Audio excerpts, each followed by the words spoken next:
look like a ghost. I look like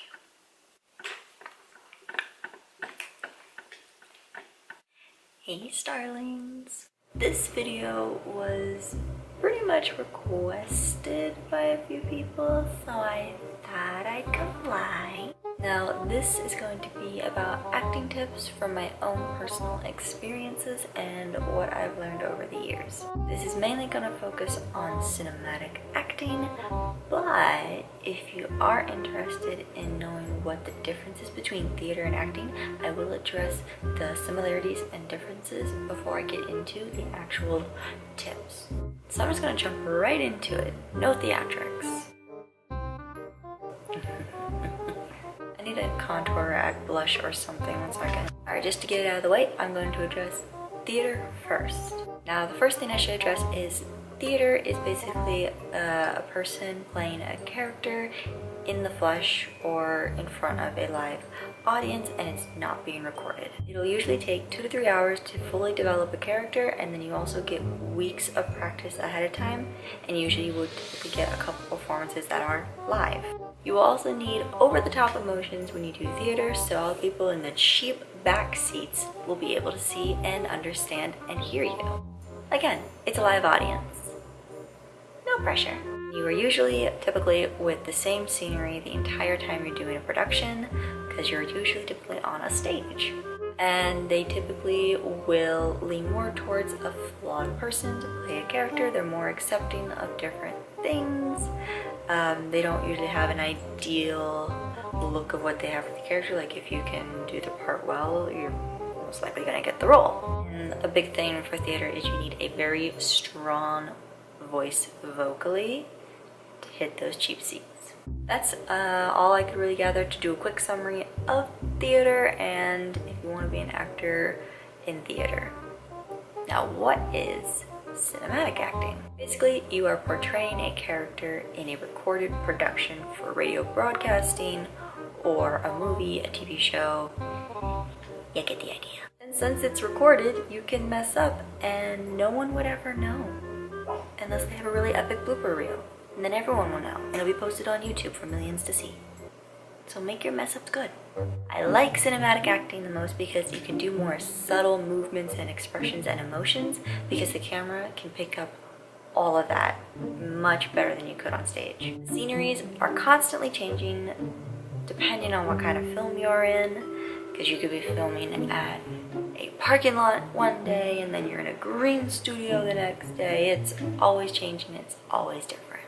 And for characters, you have to kind of look like how they're picturing you, because when you write a character as a screenplay writer, you have a really good idea. Like, if I want Sandra Bullock to play a character, I'm not going to hire someone that looks like Kate Winslet.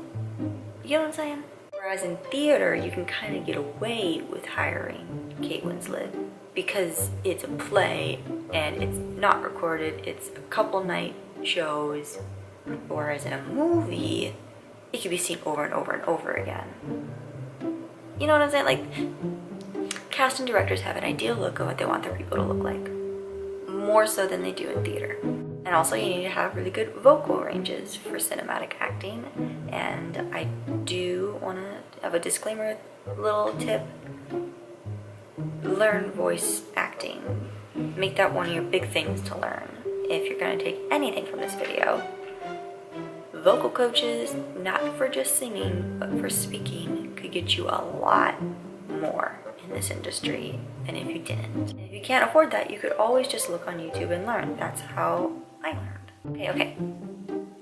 On to tips. Key thing to remember is the majority of cinematic acting is based on 2 things: listening and reacting to what you listen to. You have to convince everyone what your character is feeling is what you are feeling. Don't show them the emotion. Convince them that that is your emotion. Now, when you're speaking, there is a little bit of theater acting tips in this. If you are speaking to someone and there's the cameras, like if I'm speaking to you and the camera's right here, you're gonna want to look in your co-star's downstage eye. That is theater code for the eye that is closest to the audience / camera. You can make more subtle and natural movements when you're acting on a camera. Move how your character would move, react how your character would react, which is a big thing. You must study your script. You must know exactly who this person is. I like to develop my characters and understand my characters from basically birth to now, how they have acted in any situation and scenario, so I know how to act in any case. If you're rehearsing with someone, say your co-star or a friend that came with you on set, and a crew member walks by or I will by, and I look at you and I'm like, oh, they're rehearsing. You're doing it wrong. No crew member, and I should not walk by you, wheel by you, and know that you're practicing lines from the movie. You must make it so realistic that if I dropped you in the middle of the city, you say your lines from your movie and no one will know. They'll think you're having a normal conversation. You're doing it right. Also, relaxation is key. The camera may add 10 pounds to you, but it can also pick up emotions that you're trying to hide. If you're nervous, everyone will know. If you know in your script that one scene is going to be a close-up shot with the camera, try not to blink too much during those close-up shots. For the editor's sake, cameraman's sake, and for your sake. As Alana Priya had said back in 2011, she likes to do all of her takes because you don't film one scene just one time. You do it like 80 times. What she would do is do it different every single time they did it so they could pick the best one and how they want her emotions to be portrayed in the episode. So that's what I took from her, and I suggest you do too. Know your scene / script forwards, backwards, and out of order. If you're filming, you don't film a movie in order. You don't go from the beginning of the script to the end of your script. When your filming schedule happens, sometimes the first scene they're ever going to film for your movie is the last scene, and you need to be ready for that. Know exactly where your camera will be at all times when it's rolling. So when you turn, you don't accidentally look right into the camera lens. Confidence is key. If you study your script, know your character very well, you have nothing to worry about, and you need to display that confidence on screen so we all can see. Watch your own personal habits, and if you don't want them put into your character, don't do them. Constantly practice your craft and always be willing to learn. Jumping back to that listening and reacting, be sure that you know your co-star very well, know their characters equally as well, so you can work and learn off of them too. And that is all I have currently for you for this particular video. My Hope Be Quiet. And here comes my usual dealio and scripted outro. All of my social media is down in the description box below, along with my very first published book, 2459.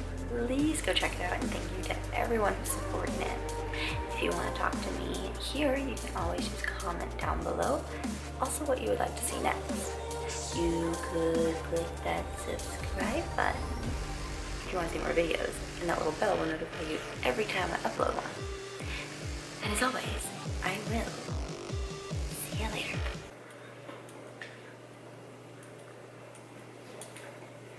Get out of my lipstick. My room is a mess.